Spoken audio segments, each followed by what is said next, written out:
Okay, it's 7:30. We're going to call this meeting of March 4th, 2024 of the Beaver Dam Common Council to order.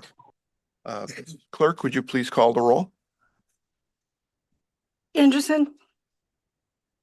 Appenfeld. Here. Cornett. Here. Burnett. Burry. Here. Fisher. Here. Hanson. Here. Keel. Mark. Here. Olson. Present. Perkins. Here. Yudz. Here. Zop. Here. And let the record show that Alderpersons Anderson and Keel have been excused. Now it's time for pledge and silent deliberation. Pledge allegiance to the flag of the United States of America and to the republic for which it stands, one nation, under God, indivisible, with liberty and justice for all.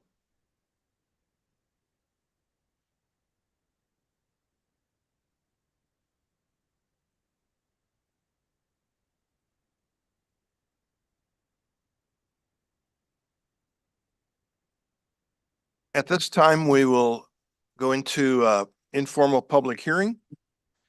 If there's anyone in the audience or online that would like to speak to the council about any item that's not included on the agenda, now would be the time to speak up.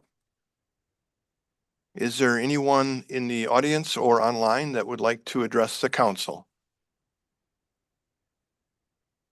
One last time, anyone that would like to address the council either online or in person? Hearing none, we will move on to the announcements. I don't know that I have any announcements. Does the clerk have any announcements? Okay, we'll get to that one. Yes. I just wanted to make everyone aware, if you didn't see, it was in the paper, it's been on the radio, that the Beaver Dam Unified School District is offering an open house at the Beaver Dam Middle School on Thursday, March 14th from 5 to 8 o'clock. Tours of the building, any kinds of questions you have as they are looking to the future of the school and how to meet the future needs of our kids. So yeah, so if you are interested in that topic, Thursday, March 14th from 5 to 8. Okay, any other announcements? Okay, hearing none, we'll move on to disposition of the minutes from February 19th. Is there a motion to approve those minutes? Alderperson Fisher, the motion. Is there a second? And we have a second from Bobby Mark. So we have a first and a second. Is there any discussion, any corrections on the minutes from last meeting? Hearing none, take the roll, please. Or is this all you can say? All right, we'll do a voice vote. All in favor, say aye. Aye. Opposed? Any abstentions? Okay, motion carries. We'll move on to the city administrator's report. Just a couple of things to pass along to the council. One, I had the opportunity to visit with the county board or the executive committee today, just seeking an extension to the ARPA grant that they had given us for the Ryan Catafio's Way property. They did grant that extension, so that was good news. I had sent or communicated to you all in my last biweekly update that the league is holding some roundtables with representatives, our state state representatives, and ours, the closest one is going to be in Fond du Lac, scheduled for April 11th. I'd encourage any and all to participate. I plan on being there as well. But I know the league wants to make sure that these roundtables are successful, so that we continue to have opportunities to work with our state representatives. And so clearly not all of us have to be there, but if there is interest, you can let me know, or you can sign up and attend. I also wanted to report DBDI, or Downtown Beaver Dam Inclusive, I believe is the new name. They had a meeting on February 27th regarding the bid It's mostly just been informational or a business improvement district. I think there was good information shared. I believe that they're planning on another meeting at the end of March. And so just be aware that they continue to have those conversations. And be aware if community members contact you or have questions, you're more than welcome to send them my way or to Downtown Beaver Dam Inc., I believe, or inclusive. Jason, I'm going to forget his last name. No, Yeah, Lubnow with Annabelle. Annabelle's. Thank you. I had a brain freeze there. Ice cream. It was the ice cream, right? So anyways, he would also be able to answer those questions. And then finally, just to note, the Pickleball Fundraising Committee has been very, very active and done some really wonderful and great things.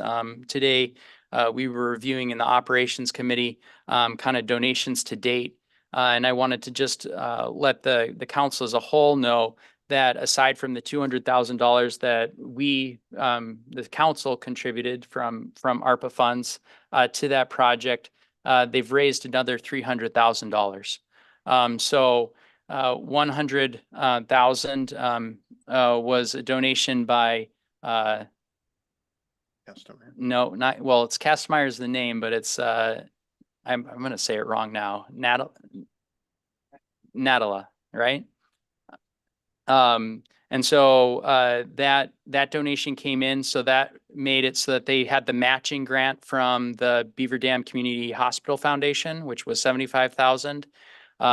They have over $50,000 funds received. Now with the 100,000 and the 75, they'll have received over the 200,000, and they have several other pledges, 2 pledges of 30,000. So it's been exciting. They're continuing to move that forward and hoping to see if they can even do more good work for pickleball in the community. So that's just exciting news and wanted to make everybody aware of it.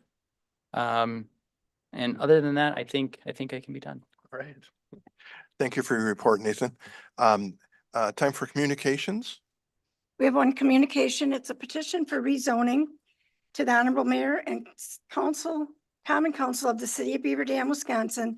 The undersigned hereby petitions your honorable body as follows: to rezone from commercial district to multifamily residential district the following described property as it is shown on the enclosed exhibit.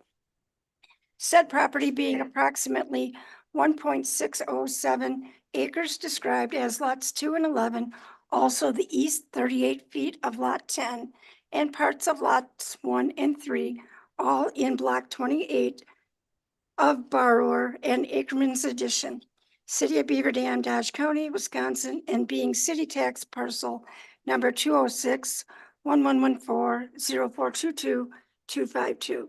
Property owner or agent for the owner, City of Beaver Dam, signed by Nathan Teal. Okay. Any other communication? That's the only one I know of. Okay, thank you.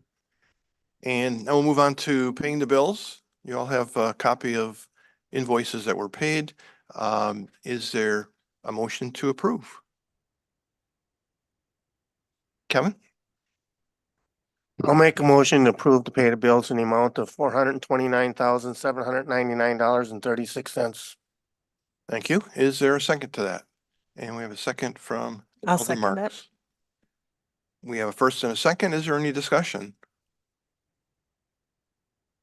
Seeing no discussion, well, now we need a roll call, right? I think we just. Okay, Voice vote. voice vote. All in favor, say aye. Aye. Any opposed or abstained? Okay, motion is carried. So moving on to ordinances.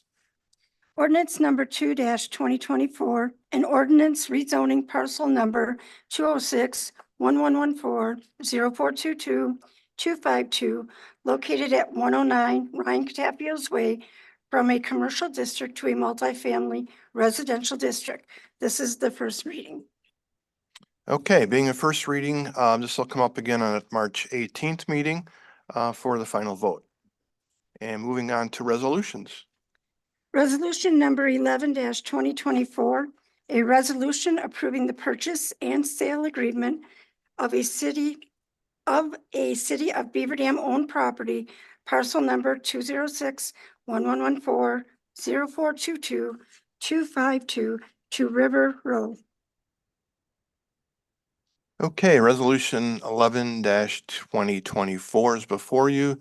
Is there a motion to approve or disapprove of this? I'll make a motion for possible approval and discussion. Okay, thank you, Alder Hanson. And a second by Alder Burnett. Okay, is there some discussion on this? Does anyone want to present just a really brief summary? I can just provide, so last council, you approved the developers agreement. As a condition of the developers agreement, there was the purchase of the property for $1. There is also condition of approval of the elevations of the project. And so we got the draft elevations. Those will be going to the Downtown Redevelopment Committee this week.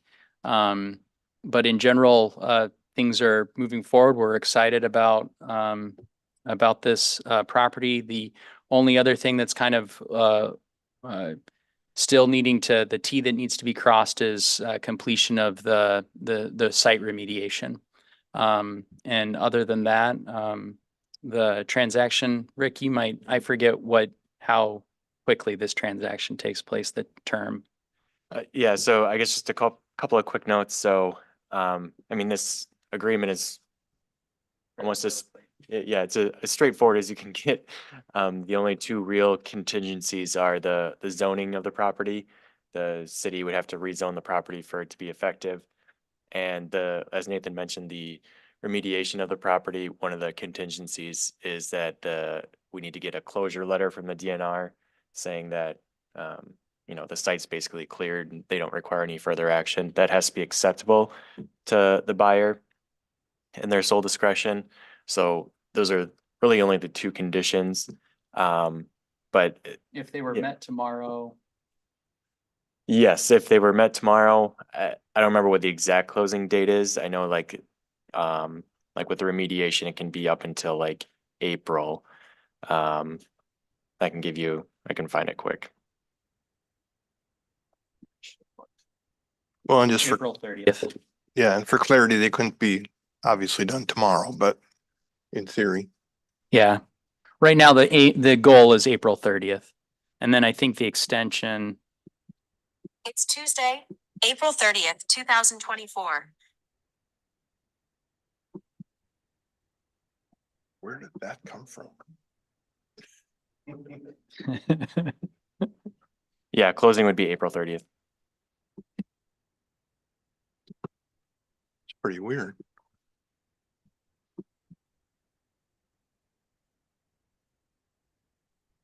And then the expiration, I think, is December 31st of 2024. So, but we hope to have the DNR. Hopefully we'll have that sooner. It won't be until December 31st. So. Okay, any other discussion on this resolution? Okay, seeing none, we'll take a roll call vote. Steppenfeld, Aye. Burnett, Aye. Burnett, Aye. Burry, Aye. Fisher, Aye. Hanson, Aye. Mark, Aye. Olson, Aye. Perkins, Aye. Yads, Aye. Zap. Aye.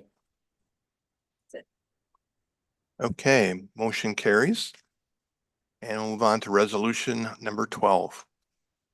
Resolution 12-2024, a resolution authorizing a professional service agreement for the 2024 through 2026 aquatic management services. Okay, you have resolution number 12, 2024 in front of you. Is there a motion to move this forward with approval? Alder Burnett, I'll make that motion. And there's a second. I'll second. Alder's up. All right, we have a motion and a second. Is there any discussion? Seeing no discussion, we will take the roll. Burnett, Aye. Burnett, Aye. Paris, Aye. Fisher, Aye. Hanson, Aye. Mark, Aye. Olson, Aye. Perkins, Aye. Yeds, Aye. Zap, Aye. Appenfeld. Aye. Resolution 12 carries. We move on to resolution 13-2024. A resolution approving the municipal court bond schedule. Okay, we're looking for a motion. Alder Fisher, Move that we approve. second from Alder Burnett. Second. Is there some discussion? Go ahead, Alder Mark. I just want to make the full council aware that we've been discussing this in administrative committee over the course of several meetings.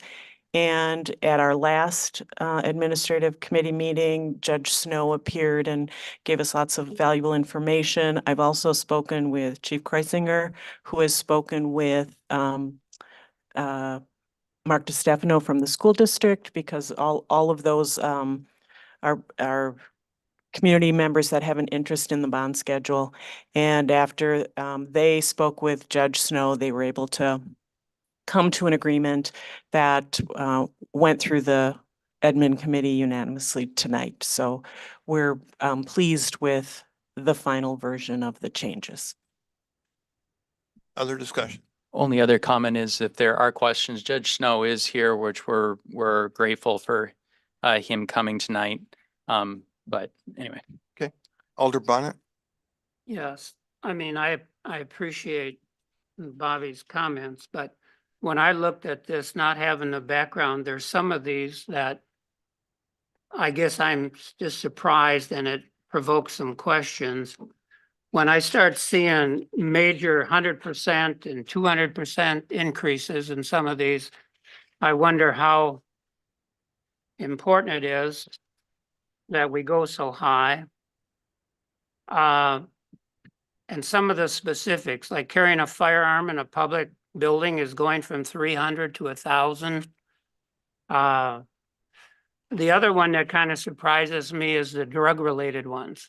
And there's multiple drug changes in there, and I guess I'm just bringing these up if somebody could address some of these, but you know, at a time when drug use and deaths and everything else are going through the roof, we're lowering the fine by hundreds of percent. So if somebody could just address that, I'd appreciate it. Just a second. Alder Fareed, did you want to add to that?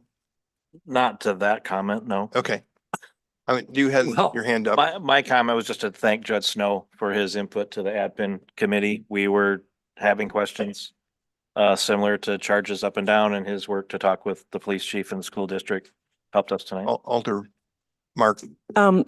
I just wanted to address, first, one of the important things to remember is that with the bond schedule, the amount listed is the amount that is put on a ticket that a person receives.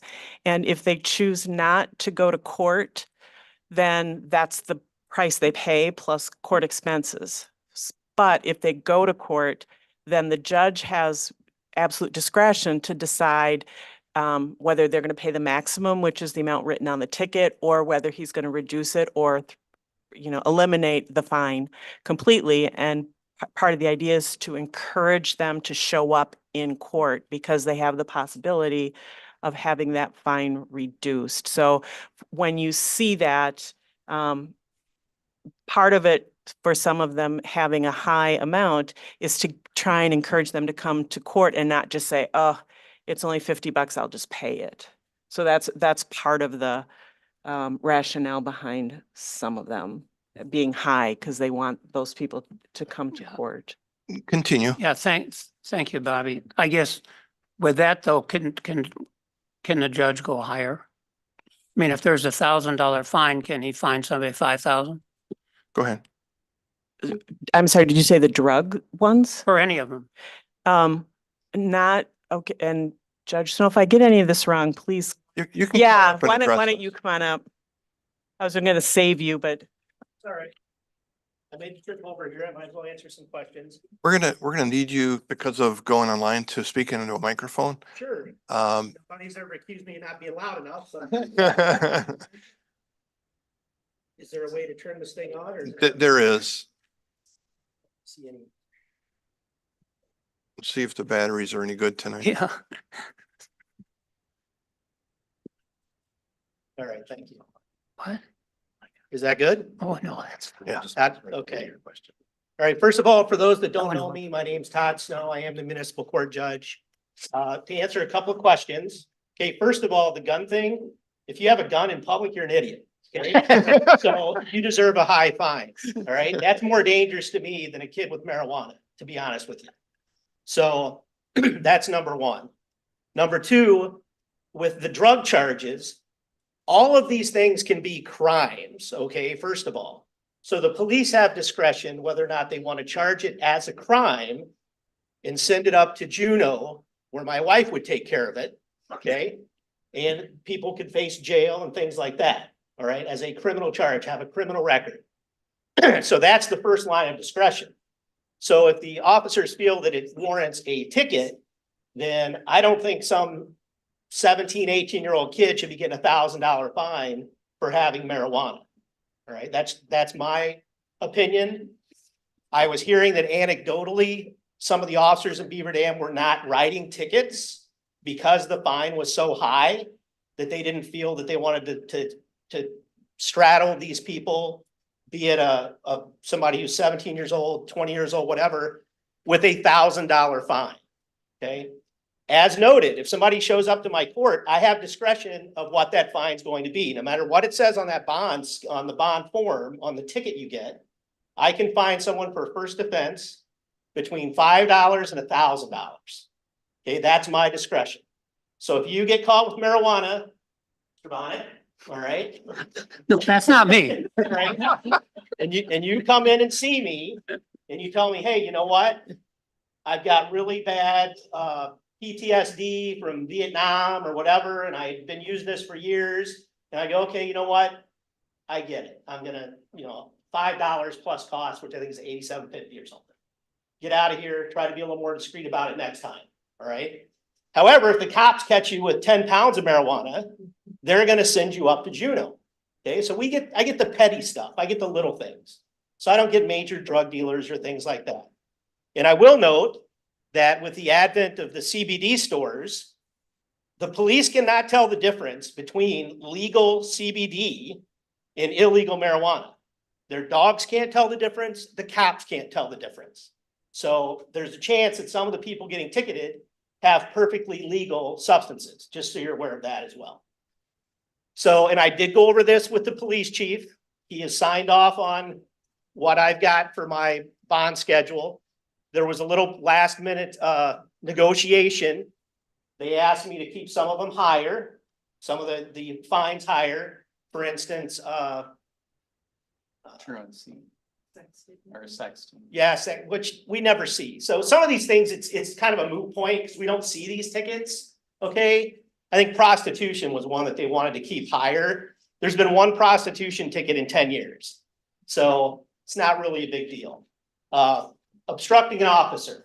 Okay. Some of the officers came to me and said, hey, you know what? If a guy punches me in the head, I think he should get a higher fine than whatever I had at $100.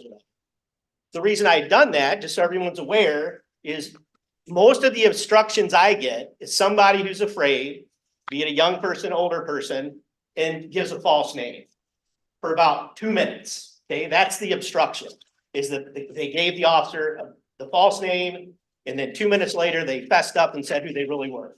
So I'm like, I'm not sure that's really worth $500 fine for somebody who did that, okay? But the officers are right. They lock somebody upside the head, then yeah, you need a little more fine, have a little more skin in the game and understand this is not acceptable. But again, if the officer really feels like he was abused, he can charge that criminally and send it up to Juneau. Okay. So again, I'm thinking most of the ones I'm gonna see are people not giving their name, the proper name or something like that. Okay. I'm not seeing the Lindbergh kidnapping in my court, all right? I'm seeing these little, what are minor offenses, okay?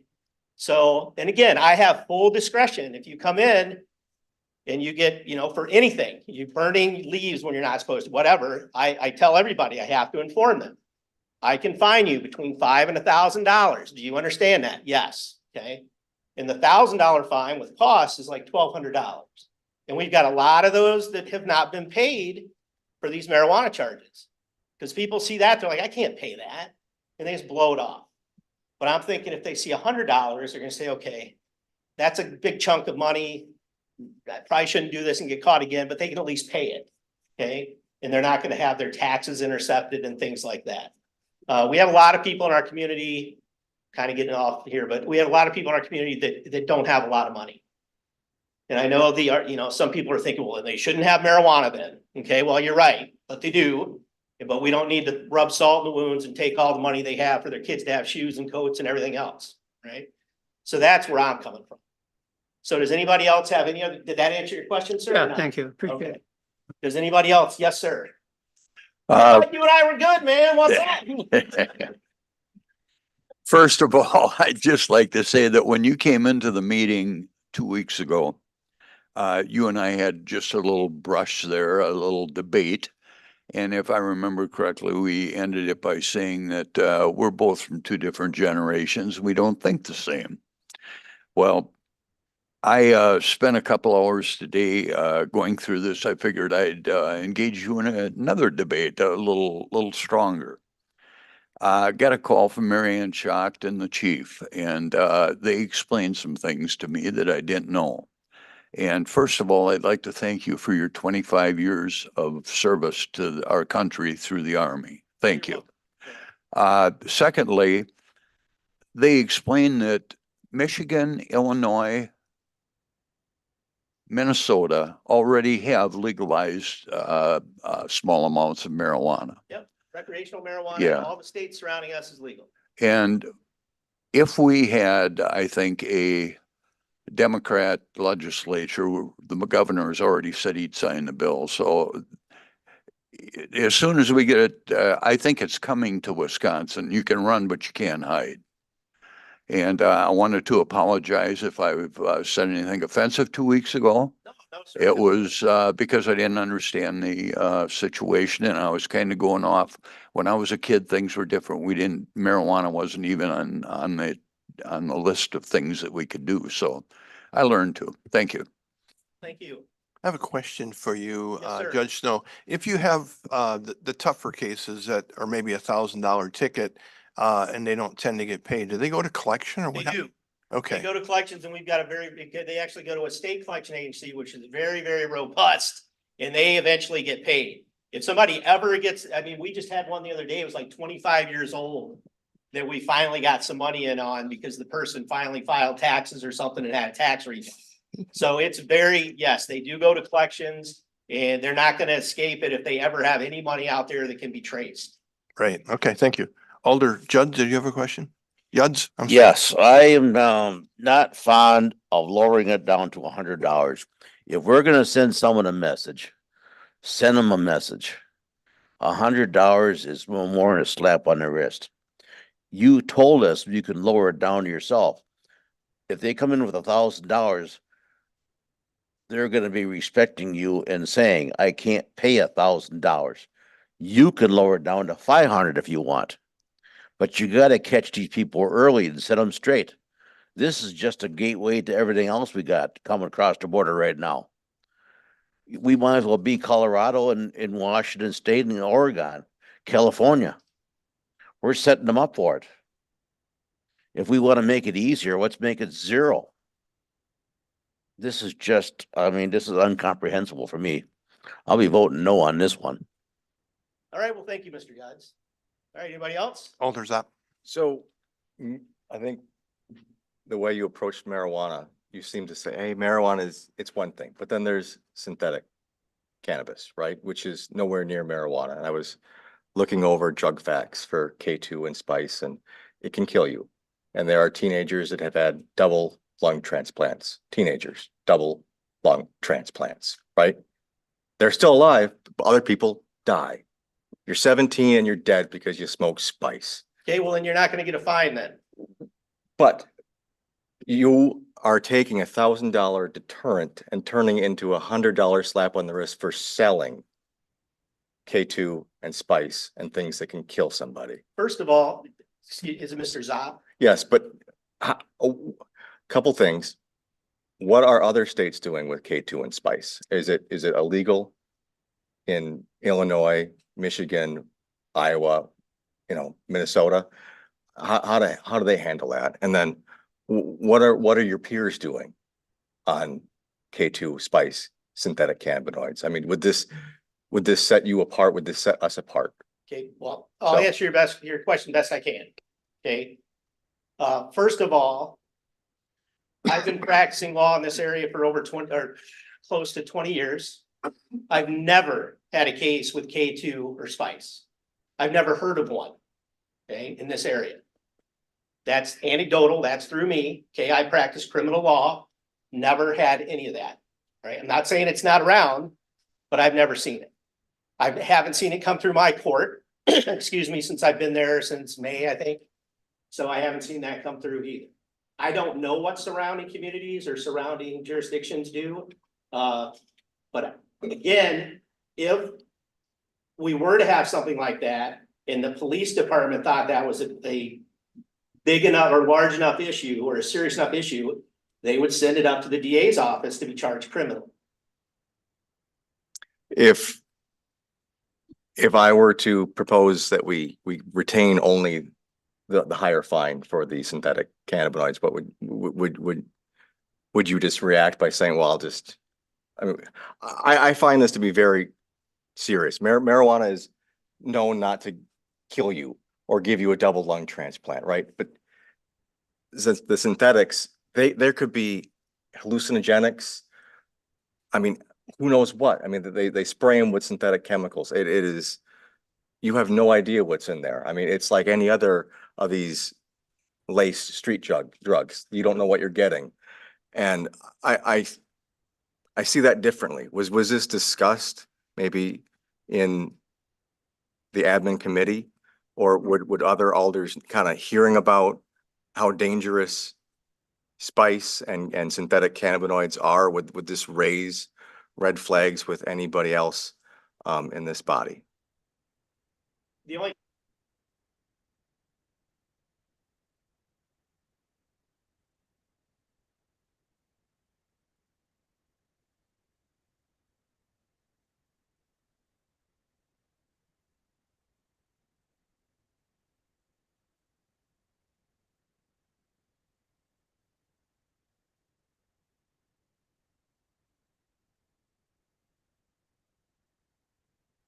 And presenting, we thank you. If anybody ever has any questions, feel free to call. I'd be more than happy to talk, like Mr. Zopp, if you ever have any questions about how the courts run or while we're doing the things, feel free to call me. I'd be more than happy to walk you through. All right. All right, thank you. Okay, any other comments or discussion? Can I motion to amend the bond schedule to retain the $1,000 fine on the possession, sale, and use of synthetic cannabinoid products? So is that a motion? That is a motion. Okay, second by. I'll second that. Any discussion on the amendment? Yes, Kevin? How are they gonna be enforced? How are they gonna? What are they gonna do to? I mean, you have legal stuff that you can buy at the cannabis store right now. Right, so I have a drug from Department of Justice, Drug Enforcement, DEA. This is sold. I mean, these are products that are packaged and sold under It's trademark. laced. It's Stuff that's laced, and You yes. can't tell me that you can tell the difference between a pile of marijuana here and a pile of marijuana here that was laced. But it's labeled as spice. So when you buy, Label. when you Then buy, Who's gonna take the label? Who's gonna keep the label on it? so that's why I'm worried that it's a $100 fine for selling something that is labeled and packaged as synthetic marijuana. It's a possession. It's not- also sale. It's possession and sale. It's a lot. It's on page, Yeah, I see it. yeah, it's possession and sale. And use, possession, sale and use. So we are essentially saying, you know what, I could make $1,000 selling K2 and Spice. What's $100 fine? Because I'm gonna be profiting and there's no elevator on this. It's a flat line, $100 Yeah. fine. Like you said, if the police think that it's a crime, they'll send it to the county. So, but so that's, And there's nothing around here. I mean, he's saying that he didn't see anything around here. Nobody's seeing it around here yet. And if they do see it, you know, it's up to the chief and the police officers what they're gonna do with it. we're not helping, I guess. I don't want to get into a debate between two people. So, Yes, Alderman. I do know, and I don't know the answer to this question, that's why I'm asking it, but I do know, and I don't know, Rick, if you know that, I know there is a discrepancy between what is legal according to the federal government when it comes to those and what is legal according to states. And in some cases, it's perfectly legal under state law to sell those things, even if it isn't under federal. So I don't know if that comes into play here, because I don't know what state law is.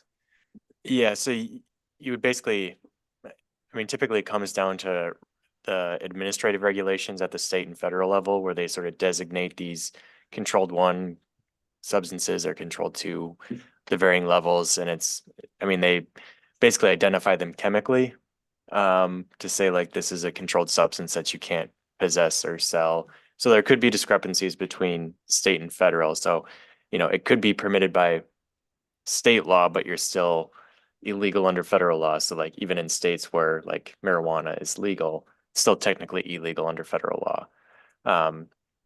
So like with the synthetic use, sale or use, possession, I mean, really the only way to determine if it's synthetic would be like a state crime lab test to, I guess, get the differences between regular marijuana or, because like usually the police would have like their tests that they can do sort of on the spot, but to get a more like thorough test, it would have to go to a state crime lab. But it is illegal in Wisconsin?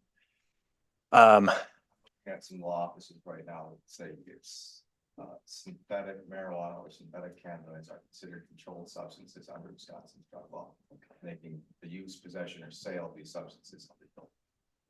That's from Stangen law offices. Yeah, and I can't speak specifically to that, mostly because a lot of it is determined by like, it's described chemically in the regulations. It's like, you know, what's synthetic. I mean, it sort of depends on how it's defined in state law. Yes, Alder Olson.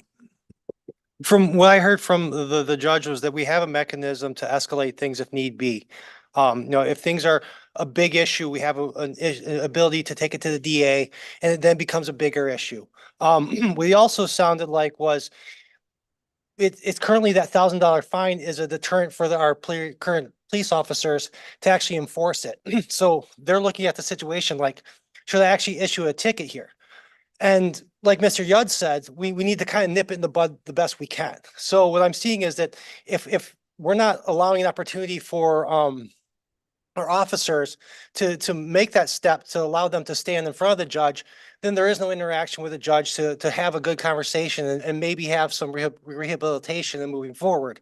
So I guess that's why I like the idea of going with what the judge said and what our chief has said with that $100 fines, because, you know, they're the experts in this situation and they're looking to have the ability to have good enforcement moving forward. And I think that's why they came up with this $100 fines, because they see the mechanism to escalate it if need be, but they're also looking for ability to have good enforcement. And so I guess I'm going to side with the experts and go with what they said. Thank you. Any other comments on the, well, one question I have for the amendment, I don't have it in front of me. Is this just a single line or is this a section? It's a single line to retain the fine. Okay, Yeah, 50-25. 25. 50-25. Okay. So any other comments on it before we vote on the amendment? Don't see any, so we're gonna take a roll call and the vote will be for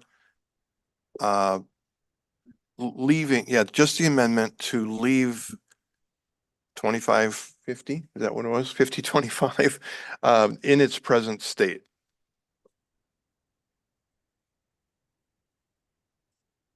Leave it at about. Yes, Just that one line. Yes, means 1,000. No means 100. yeah. Yes, to leave it at 1,000. So please call the roll. Burnett? Me? Yeah, I'm sorry, Burnett, No. Hurry, No. Fisher, No. Hanson, Aye. Martz, No. Olson, No. Perkins, Aye. Yeds, Aye. Zop, Aye. Appenfeld, No.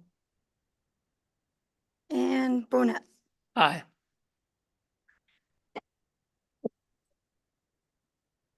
I think it's 5 yeses and 1, 2, 3, 4, 6 noes. That's also what I got. Okay, So the amendment failed. fails, yep. So we go back to the main resolution of approving the bond schedule as it's presented to you. We do have a motion and a second. So any other discussion? Okay, seeing none, we will take roll on 13-2024. Hurry, Aye. Fisher, Aye. Hanson, Aye. Mark, Aye. Olson, Aye. Perkins, Aye. Yeds, No. Zop, Aye. Appenfeld, Aye. Burnett. Aye. Burnett. Aye. Okay, motion carries. And we will go on to resolution 14-2024. Resolution 14-2024, a resolution granting a Class B license to the Dam Tavern LLC, doing business as the Dam Tavern. Okay, we have a resolution in front of us. Is there a motion to accept this resolution? Aldermark?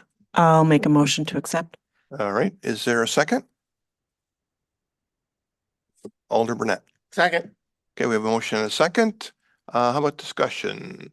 Just a quick question. Didn't we already grant them a tavern license and a B license, This is a a very, dance license? very good question. Apparently they changed their LLC and also the name of the business.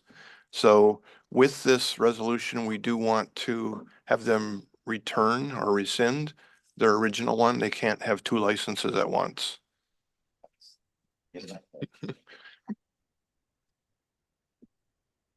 Any other comments? Seeing none, please call the roll. Hurry. Aye. Fisher, Aye. Hanson. Aye. Mark, Aye. Olson, Aye. Perkins, Aye. Yeds, Aye. Zop, Aye. Appenfeld, Aye. Burnett, Aye. Burnett. Aye.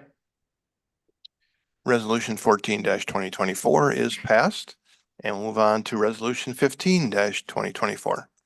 Resolution number 15-2024, a resolution to approve a temporary Class B license for the Beaver Dam Pepper Festival on September 14th, 2024. I so move. Okay, we have a motion from Alder Eppenfeld. Is there a second? Alder Fisher? Okay, any discussion on the Class B license for Beaver Dam Pepperfest? Seeing no discussion, please call the roll. Fisher, Aye. Hanson, Aye. Mark, Aye. Olson, Aye. Perkins, Aye. Yeds, Aye. Zop, Aye. Appenfeld, Aye. Burnett, Aye. Burnett. Aye. Hurry. Aye. Okay, resolution 15-2024 is approved. Last order of business is a mayoral appointment of Irvin Monroe to the DRC, Downtown Redevelopment Committee. He would complete the vacant term, which expires at the end of June. Right now with me stepping down from that role, the committee's short two people, so we wanted to add Irvin, who's been a very active volunteer, especially in the recreation department. So is there, do we need a motion for that? No? Okay. So I guess it's for general information. Any questions on that? Okay. Is there, moving on to adjournment, is Alder Burnett and seconded by Alder Perkins. All in favor, say aye. Aye. Opposed? Any abstentions? All right, meeting